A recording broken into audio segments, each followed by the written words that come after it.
so we can see the real numbers. So as they come out, they do change. So at the end of the year, to have a report ready to actually cut off and say, okay, this is the data we're going to present.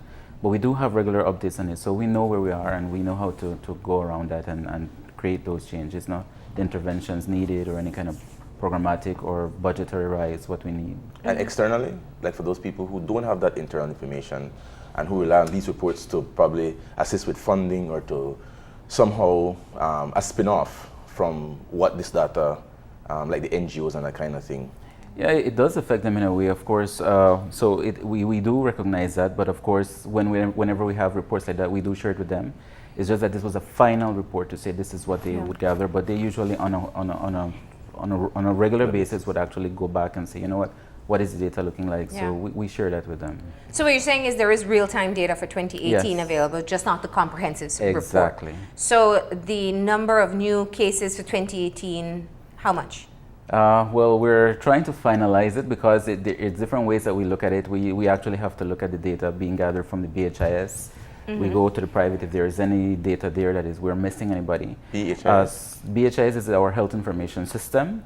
So that is where all the data is being gathered at the public facilities. So that's where we would actually get the data from. In regards to new data, I can say that the numbers look a little bit higher. So it is a concern. So it does, from what we've seen, because the trend, if you recall in the first years, it was pretty high, having over 300 cases per year. And then pretty much after 2014, it kind of plateaued to like 200 and add, 220. It hasn't changed that much. In 2016, it was like 220 as well, 220, 222, something like that. And 2017 was 223. I think, I don't want to say it officially, but then just the numbers that we're looking at, we're probably looking at 250 right now. That's for 2018, so there is an increase. We do see that, of course, again, the trend is that we're seeing more males being affected, and it's pretty much looking the same for this year as well, for 2018, sorry. Now, the vulnerable population, the most vulnerable population for HIV has changed over the years as well. I remember having conversations talking about young girls being the most affected, and now we're talking about young adult males. Tell me, can you explain to us why there is this shift in who seems to be the most predominant group of those who are newly acquiring the disease? I guess when it started and you were actually, even up to today, what the strong point of the program is the PMTC component as well. The mother to child transmission program that we have. So what we do is to look at young female and reproductive years. That's why when you look at the age groups 15 to 34, 39, 40, that's the reproductive age of women. So when you look at that and they're actually getting the services in because of antenatal care, a part of the regular and mandatory screenings that you would get an HIV screening. So those numbers there were actually being picked up. Men, of course, usually don't get the services, and usually, I guess that's the same thing that we're seeing up to now, that they usually seek service when it's too late, when it's far advanced. And then when you know you have something, that's when you go and get screened and they say, okay, well, that. So when you look at the numbers, you're actually going to see that the younger population in women was before that you saw that. Now with studies and everything else, and focusing on specific studies, you can see that there is a change now that it wasn't so much a general population, it wasn't so much in females. What we're seeing is that now it's the younger males who are actually the ones being affected. Of course, those numbers are not being captured. We're not getting the screening as timely as it should. And of course, it goes back that men actually are the ones who access services a little bit too late. Now, how much should we take these numbers for face value? In other words, you're not testing the entire population, so this is just the number of positives out of those who are tested. So 223 may not be reflective of an actual number of new infections.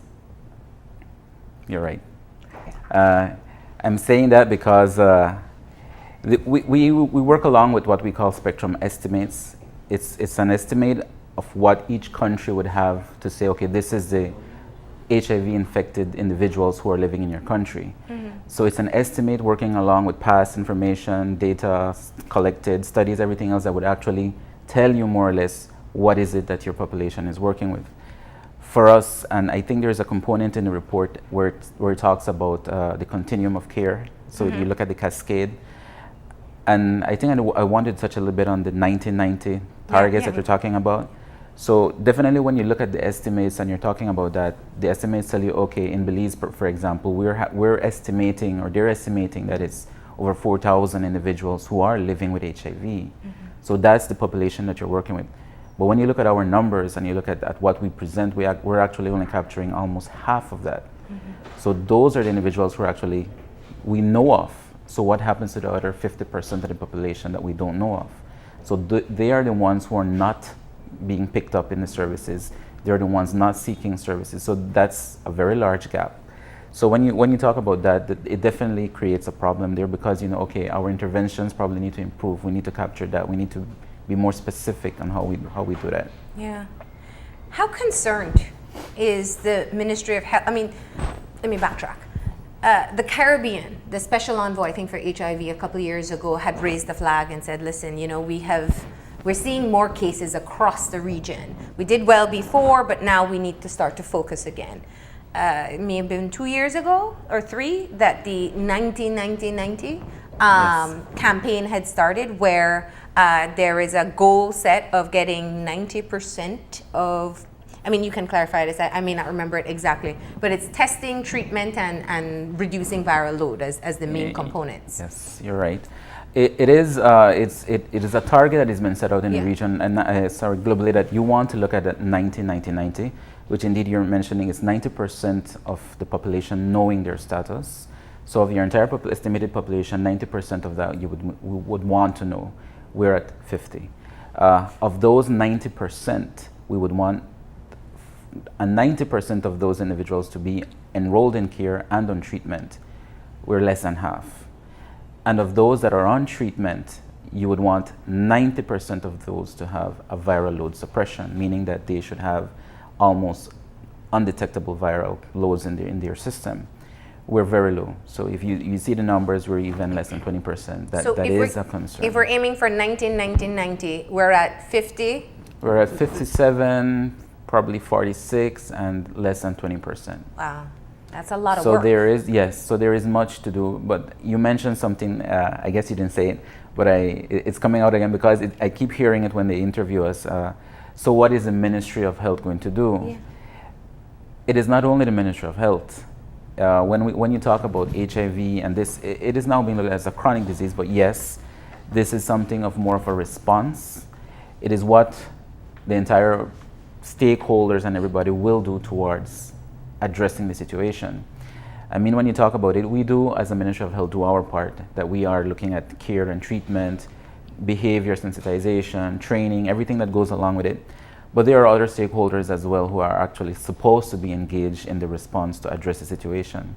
I mean, on your previous segment, you were talking about poverty and social, the inequities and everything that are going on. And it pretty much influences as well our access to care, who gets tested, who gets screened, and who continues. When you look at that, you want to address those situations as well. And it is not only the Ministry of Health. We do have our social workers and everybody, but you have NGOs, you have other individuals who are there to actually look at that part of the issue and actually address those too. So when you talk about the response, and that's why we have a commission. We have the National AIDS Commission. The Secretariat is there, and their mandate is to look at all of that, to engage the entire stakeholder and see how we can address that situation. So the Ministry of Health is doing the care and treatment. They're looking at the prevention, they're looking at all that, but there is much more that can be done. And I think what we need to do now is to sit down entirely and see how we can do this and address the situation, because the numbers are there. The only reason why we have that viral load there is because we were able to introduce viral load testing at the end of 2015, the beginning of 2016. So we haven't had much data to present on viral load, and the cascade will be changing because now we have gathered so much. Remember, viral load is over time.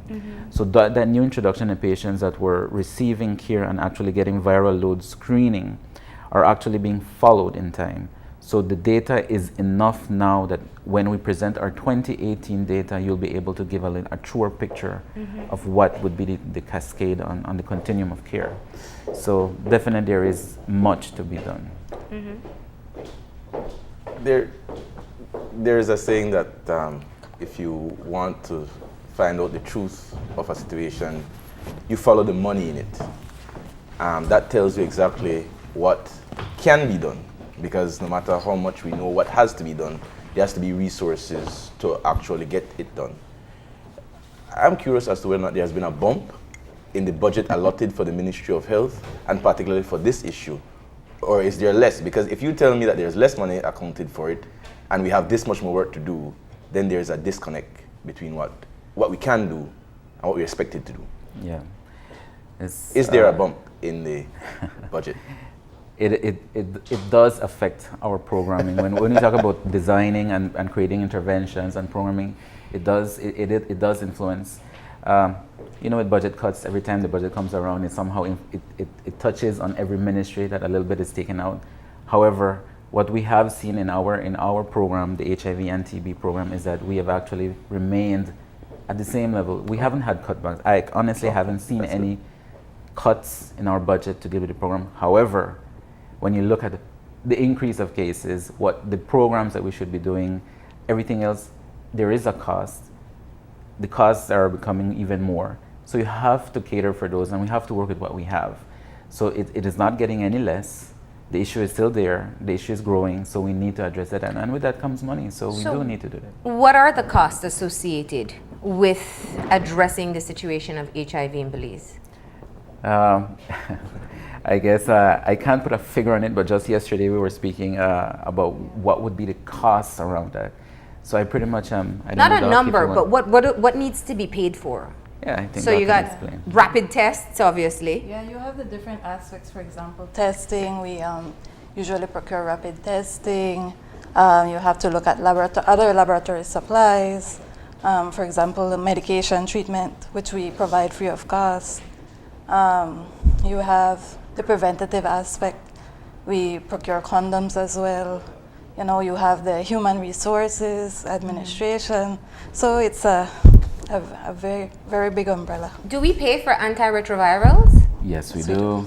I think I just wanted to put up in there that we had so many, when the issue was just arising and we were seeing these numbers just in Belize in the first years, we had a lot of NGOs. We had PEPFAR, we had individuals who were there who were actually these were donations coming into the country.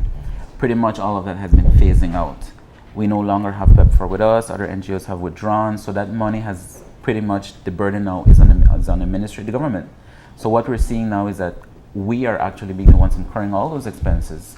So when you talk about all these that Dr. Westby has mentioned, it does create an impact on the ministry. Yeah. We're actually looking at some studies right now with the NASA, that is the one that gives an expenditure of how much money is actually spent on HIV. And it goes into the millions. I mean, for a ministry, actually, we're looking at 2 to 3 million, yes. But that is only from the government sector, because you do have all those monies that are coming in from NGOs and things that I can't actually tell you how much money has been pumped in. But in regards to ARVs, yes, the ministry does procure it. I think, Doc, we do procure twice a year, and there's an estimate how much is that we do. Yeah. So I do want to take the opportunity to introduce, we have Dr. Keisha Westby, who is the National TB Assistant Coordinator for the Ministry of Health. And your role here, I think, is important, because what you've been trying to do, from what I see, is link together the concerns of tuberculosis and HIV. Can you explain why? Well, of course, we know that HIV affects the immune system, and tuberculosis is one of the opportunistic infections that a person living with HIV may contract. And actually, tuberculosis is one of the leading causes of death worldwide in persons living with HIV. So, there's a close link there, and we do try to work. The program actually is called the HIV Tuberculosis STI program, and so we do work very closely together when it comes to HIV and tuberculosis. Now, you're cross-referencing two medical conditions. Yes. But as Dr. Manzanero was talking to us about earlier, there are certain social conditions which directly factor into the issue that we're having with the disease. How many other studies are there to correlate these social issues with the statistics that we have? Because the report is pretty much a numerical report. It doesn't delve deeper into some of the issues, the whys. We have a lot of whats, a bit of all what's here in the 2017 reports, but it's a lot of what's. And the why is the way you actually set policy and the way you actually correct and improve the situation. Are there any studies that correlate, and is there any move to get more? When you talk about these issues like that, I mean, there is a need to do more research, of course. We have done probably a few studies that in the past that actually tell you more or less where the problem would lie, where are the areas affected, and when you look at those areas, it's pretty much what we've been seeing all around. When we talk about financing, we're talking about the most affected, we're talking about social inequities, it's pretty much like that. But of course, to have a direct link with it, then we need to have more research. We're actually based on probably what is being seen regionally. When you do research regionally and you look at what is out there and how we are pretty much similar to those other countries, it's pretty much the same that we're dealing with. However, when you talk about research and you want to do that, you do need to have financing for research, because it does incur a cost to do research. But we do know that there is a need to do it so that we can have those. But of course, when you look at all that and you look about communicable diseases, NCDs, diabetes, all of it is being influenced by a lot of these factors as well. So. I'm a bit concerned, about that approach, and I hope I'm not misunderstanding the approach, because I know we're strapped for cash, and so we try to do comparatively what's happening out there. But am I wrong to feel a bit uneasy and to compare it to, like, my friend has a cough and he had a fever, so I think, okay, well, he has a cold and he took Advil, so I'm going to take an Advil too. As opposed to me going to a doctor and the doctor sitting and saying, really and truly have an ear infection, dude. Take this and you're going to be okay, 2 drops. Can we be misplacing? Data is very important, especially when you have limited resources. You have to know exactly where to put it to have the most bang for your buck.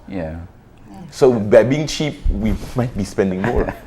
But we do actually have more research opportunities coming up.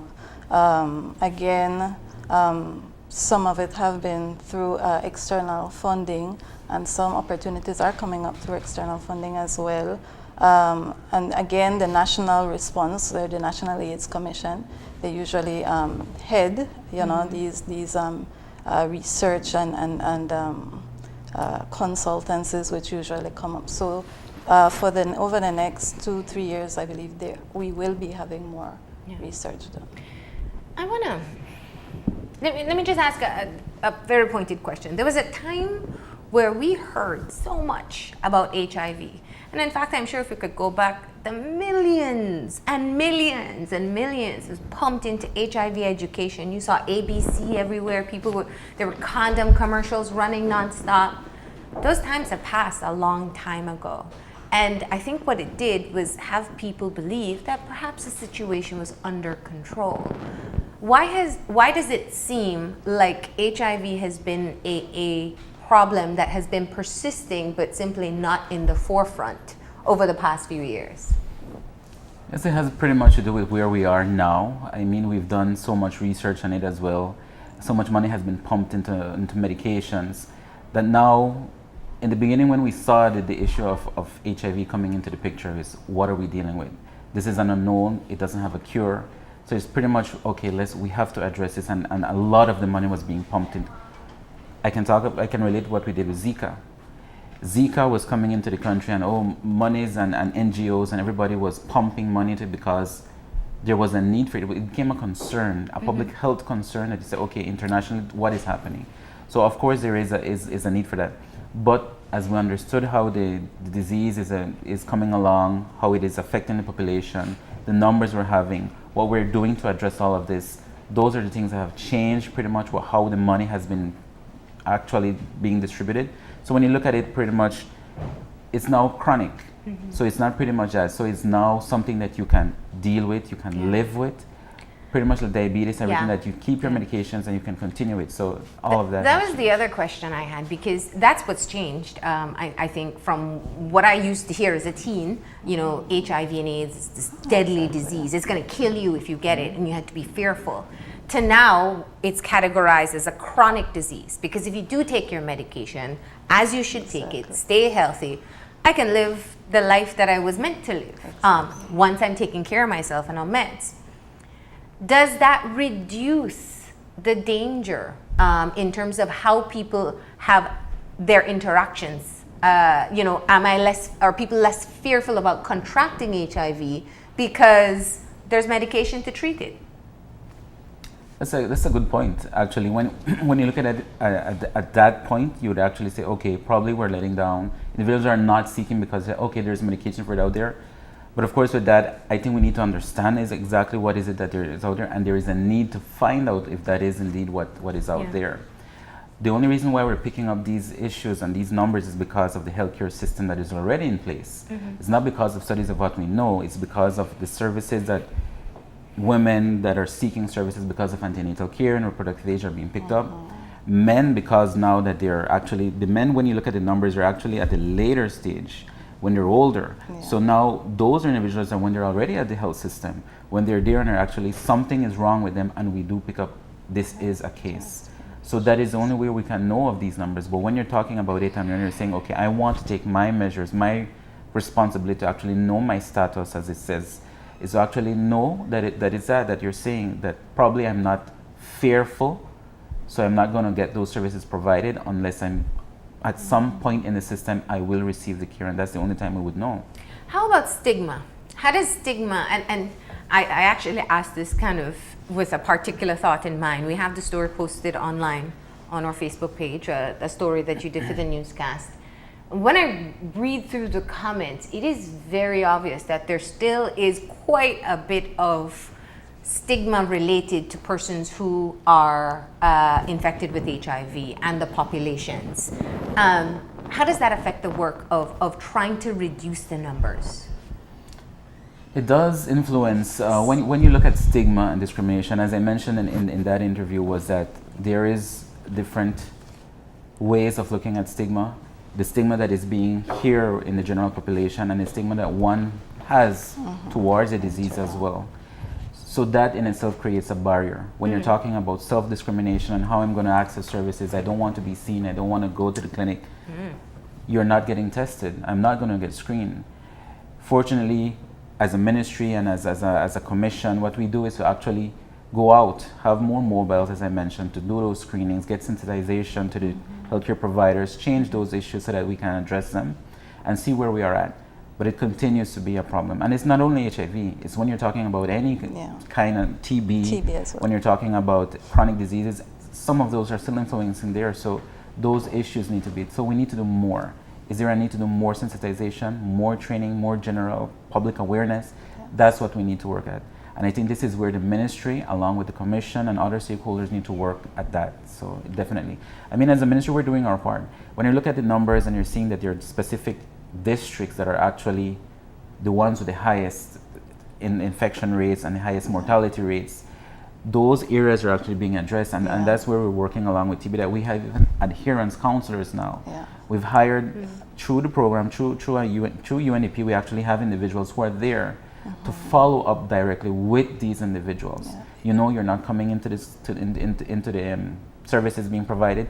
What's going on? They go and you look for them. So these are things that we're trying to address. So it is being done that way. So we're trying to do other ways and trying to find other areas where we can get these individuals back into the system. The last graphic that the public saw recently is the graphic of deaths per district. And there's a sharp disparity between the districts of Stan Creek and Belize district. It's almost 5 to 1. Just the length of it, if you just look at it, it is staggering, the disparity between those two districts and a district like, for example, Orange Walk. Can you talk to us a little bit, if you can, behind this graphic as to what is going severely wrong in those two areas, and what might be, even by default, going right in places like Cayo and Orange Walk?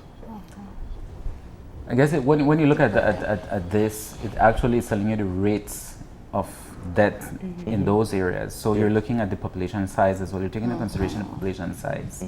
So the amount of deaths that are occurring in that specific area, because of its size, influences how much you would see that graph. It does show probably different things as well. It probably shows that there is an increase of testing in those areas. More individuals are being captured. When you're talking about Orange Walk and you're looking at that, you're looking that there are numbers out there, but these are the numbers that are being picked up. these are the numbers that are accessing those services, and these are the numbers that are going to get back. It doesn't tell you the true picture of exactly what is the situation there. It is how much more is being done in the other areas as well. And probably here is where we need to look at those areas too. Because when you look at Orange Walk, the amount of deaths that is happening in the male population is very high as well. It is showing that there is a trend that males are the ones being affected overall. Nationally, that's what's happening. When you look at areas in Belize and Stan Creek, those are the areas as well that you're looking at high rates of TB, high rates of social inequities. Those are the things that are influencing. So, and that's where you're talking about. We need to do a link. We need to see if indeed all of these social issues and all of these factors are actually adding up to why is it that these numbers are increasing? Why is it that it's higher? There? Yeah. These are deaths. Yeah, no one died in Toledo from HIV. There is no reported in 2017. Yes. And Corozal and Cayo, I mean, pretty much lower. But I would also say that those are border towns as well. How much do you account for what happens outside of Belize as well? Yes, we wouldn't have those numbers. Yes. And another thing about the graphic, Belize might be a false reflection because San Pedro is almost like a district in itself. And I'm wondering if we were to go below and unpack Belize a little, how much would San Pedro affect the numbers? Is that a fair? Or even rural areas, yeah. We have the data probably disaggregated by where they're coming from, and it's pretty much in the Belize district. It is not urban, rural. It's San urban. Pedro is in the Belize district. It's urban. Sorry, it is more in the urban area. So you don't have these numbers from San Pedro. We do have some numbers, but it's not that many. Okay. So the numbers that we're seeing is actually in urban areas. That's good news. So, I mean, there's quite a bit that stands out to me. I want to talk about the male 20 to 24 because that's a very young age, and I also, but from your standpoint, you look at these numbers, you know what's happening. What concerns you the most of the data that is now being presented? I guess it's something that we've been discussing and we've been trying to address, that when you look at all these numbers and you look at the cascade here, is that how many of these individuals are actually being retained in care. So you look at individuals who are being diagnosed, and it's the male population being the most affected. It's the young. When you look at the age group, it's 15 to 49. Those are the productive years of your life. Exactly. I mean, so when you look at that and you're looking at the issues that are affecting, it affects other things. In children, babies who are being left orphaned. I mean, the influences that it has on the economy and all of that is an issue.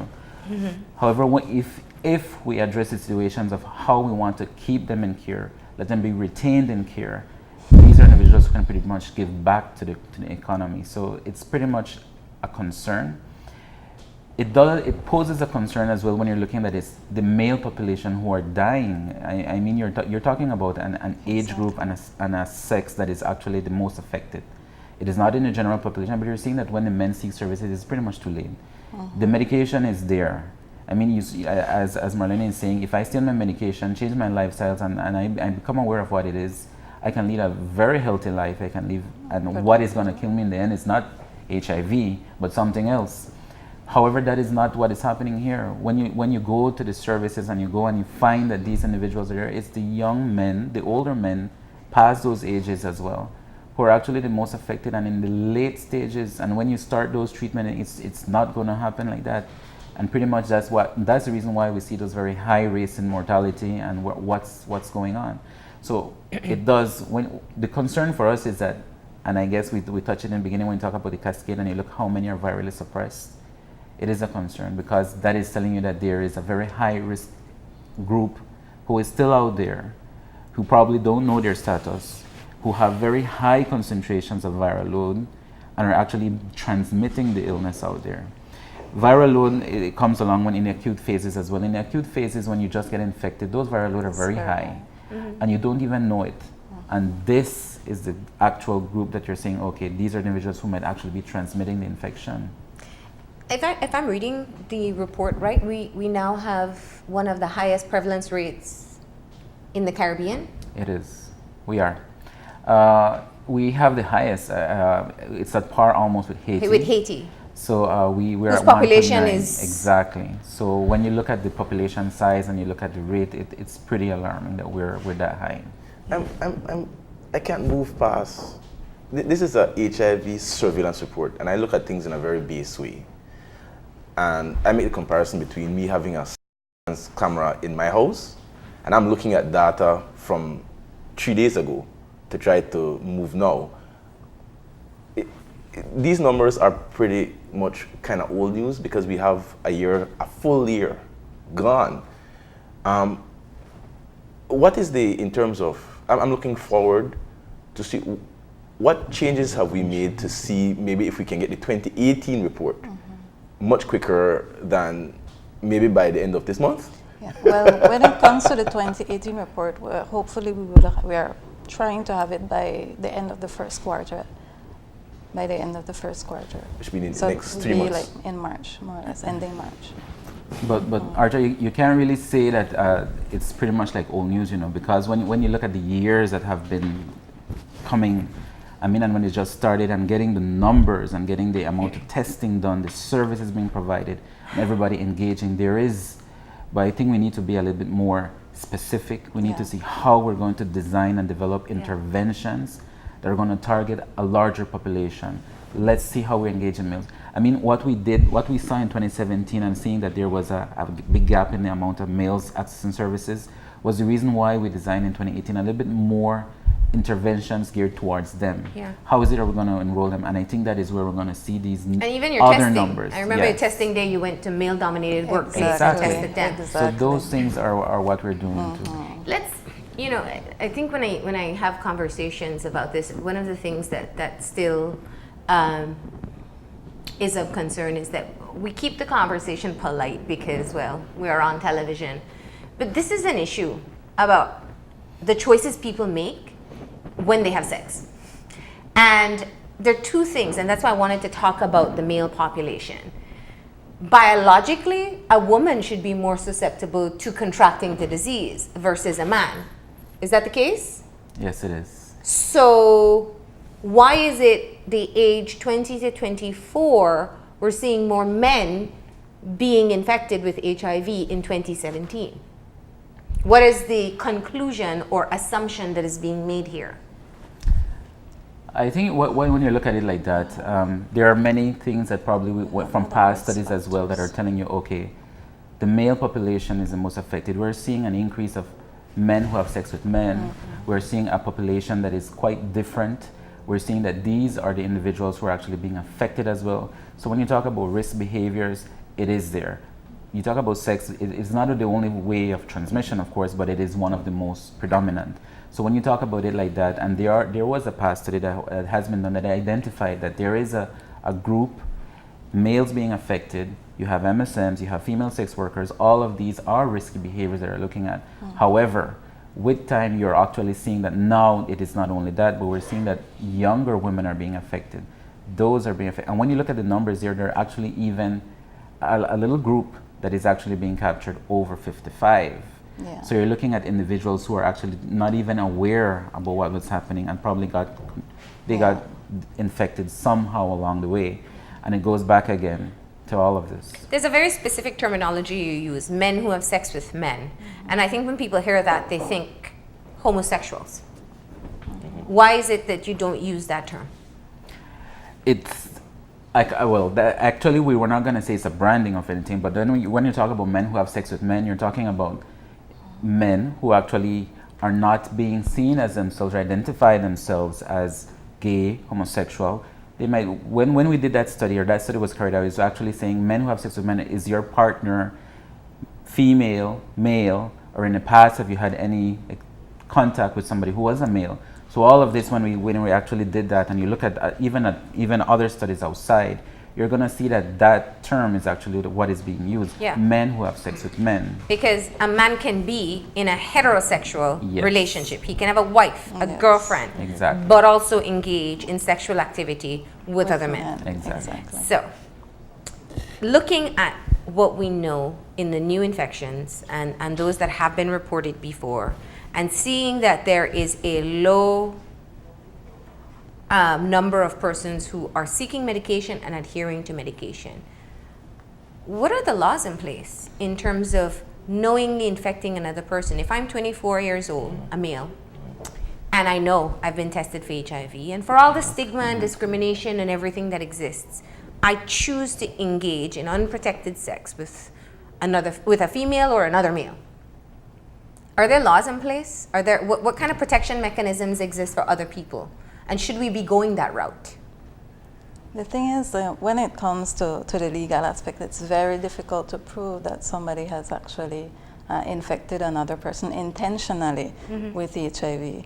Because if I'm not mistaken, I'm not a lawyer, but if I'm not mistaken, the laws do talk about intentionally infecting someone else. And that is something I believe that is very difficult to prove. Again, you do have to take, there are several things to take into account. And I don't believe, especially here in Belize, we've ever had the precedent of anybody saying, this person are going the legal route and saying, I've been knowingly infected by someone else. Do we have children who are born with HIV? In Belize? Yeah, Yes, we do yes, have, we do have. Of mother We to do child have. transmission, we do have. We do have yes. cases, yes. No. It might not be as hard as you think to prove. And in addition to doing it intentionally, there's also the law in terms of recklessly doing it. It's just like driving a car. You can intentionally knock somebody down. It can be so reckless that it is so. So I don't think people should have that fear that it's hard to prove in court. I think the stigma Exactly. of putting yourself out there is more the issue. Exactly. Yeah. And we need a couple of brave people to actually start it. That's true. But my concern as well is we're watching the numbers rise, and we know governments, and when I say governments, I mean authorities, it's difficult for them to move because there are limitations of what you can do. And you've identified some of them. But there always has to be a point of attack. You do other things, but you have a specific area that you start to target, whether it's prevention or treatment. And your campaign has to take a particular angle. What is the point of attack and what is the campaign for 2019 that we're going to see? What we're going to focus on and what is the angle that we're going to get to deal with this thing? It's a very good comment, and I guess this is where we need to sit with the stakeholders and the commission to see where we're going to go forward. I mean, the numbers are there. The numbers have always been there, that you're showing this is what we gather from our data. This is the data being given back to you for that specific purpose, to actually make policymakers and where are the interventions that we're going to do, what are the policies that are going to be made. Is anything on legislation, as you have just mentioned? Yeah. Is there anything that is going to be there to enforce individuals who are intentionally? Because we do have cases. Yeah. But like you're saying, there is a component on stigma that is keeping back more than actually having somebody come out. So those are the things that we need to look to sit at. Yeah. And I guess probably here that someone who actually been sitting here with us was somebody from the commission to actually guide you and tell you, okay, this is where we're going to go at. This is where at the point that as administrating, we need to sit with them and the other stakeholders to see where we're going to move forward. I mean, we as the ministry is there to offer these services, but now we need to engage and see how best we can do that. Yeah. So that is the way we need to go. What's the latest knowledge-based survey that's been done in Belize about HIV? Because I think, I don't know, I'm assuming here that a lot of people know what type of behaviors may lead you to contract the disease: unprotected sex, multiple partners, risky behavior. But there doesn't seem to be enough preventative measures, because it's a choice. I mean, you can put condoms everywhere. You can enforce the law if you knowingly infect someone. But really and truly, it's a choice between two individuals in a private moment where no one has any control other than the two persons there. So why don't we see all the information and all the concerns transcending between the decisions made between these two individuals at the moment they need to make that decision? Yeah. What's the knowledge and awareness and... Well, there was one recently done last year, but it was a TB actually. It was tuberculosis, a tuberculosis cap study. It did entail certain aspects of HIV infection, but it was mainly tuberculosis based. And again, there were certain things that arose, such as stigma again. Stigma is a factor that was highlighted in that study, in both internal stigma, as Doc mentioned, and external stigma. So that is a big factor that was highlighted in that CAP study. So what do you say to Belizeans? I mean, we've heard that, we've seen the numbers. I think in your interviews and from what we're seeing from the report and some of the things you had said here, the concern in the prevalence rate compared to the rest of the region, the fact that there has to be some kind of intervention planned out. What do you say to Belizeans about what we can all do in our own individual responsibility to start to see the shift that is desired? Well, you touch on a specific word there, responsibility. I guess it goes back on what you as a person actually will see or seek your services because of your own welfare, your family's protection, your children's welfare. All of us on the whole have a responsibility, a public health responsibility as well, that we need to be aware of what's happening. I mean, the services are there and the services are free. You can get your counseling, your testing, everything else that comes with care is there. In antenatal care for pregnant women, it is offered the moment you are actually booked. And all of these are being screened. When a pregnant woman is coming in, we screen them along the way at the moment of delivery. If you're suspected, then the babies get screened for a length of time. We actually have formula for them as prevention measures. So all of this boils down to responsibility on your own to know what is your status, how can I make a change, a difference. And if I do, I need to know so that I can actually take my medication, change my lifestyle behaviors, and actually live a normal life. So these are the things that we need to take. All right. Well, thank you for coming in and having a deeper discussion on the latest surveillance report. And the 2018 one will be out when? By March. As we mentioned, we will try to have it ready by the end of the first quarter. All right. Thank you very much. Thank We're you gonna we're gonna go ahead and take a break. And when we come back, we'll be talking about manatee protection. So stay tuned.